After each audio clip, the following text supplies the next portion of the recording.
Today, we'll be introducing GPA 4.0, a system designed to make 3D product design more accessible, more controllable, and more iterative, especially for users without a design background. An MVP helps teams test ideas quickly without committing to full-scale development. For small teams, time and resources are limited, and traditional 3D design tools can be too complex or expensive. Still, having a 3D version of a product is incredibly valuable.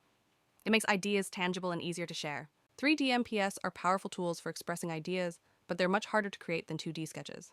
For early-stage teams working under tight deadlines, speed and simplicity matter. Most 3D tools assume expert users, and even small edits can be difficult.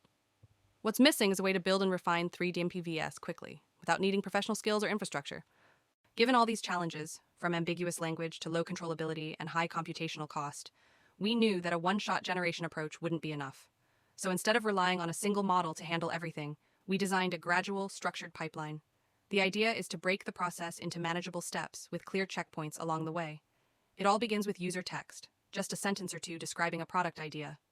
We let GPT-4 suggest what the product might look like, focusing on shape, materials, and overall style.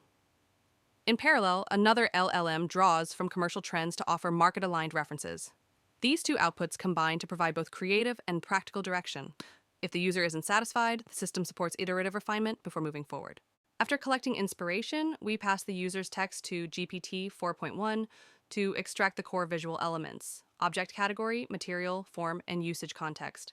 We take the structured prompt and feed it into Gemini to generate an initial 2D concept image. The focus here is on layout and visual consistency. If the result doesn't align with user expectations, the system supports an edit loop. Users can refine the text, and Gemini will regenerate accordingly. This keeps the process interactive and under control before moving to 3D.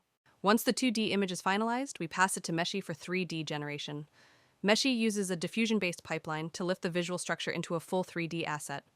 The generated model preserves spatial layout and texture cues from the 2D input, making it suitable for downstream use or further editing. To evaluate how well our agent-based system performs compared to a direct Meshi pipeline, we ran a pairwise preference study. These results suggest that introducing a structured, guided workflow doesn't just improve control, it leads to more preferred outputs as well. In summary, GPA 4.0 turns vague ideas into detailed 3D assets through a structured, controllable pipeline. By separating interpretation, visualization, and synthesis, we reduce friction at every step. This makes 3D MPV design faster, clearer, and accessible to everyone, not just experts. Thanks for your listening.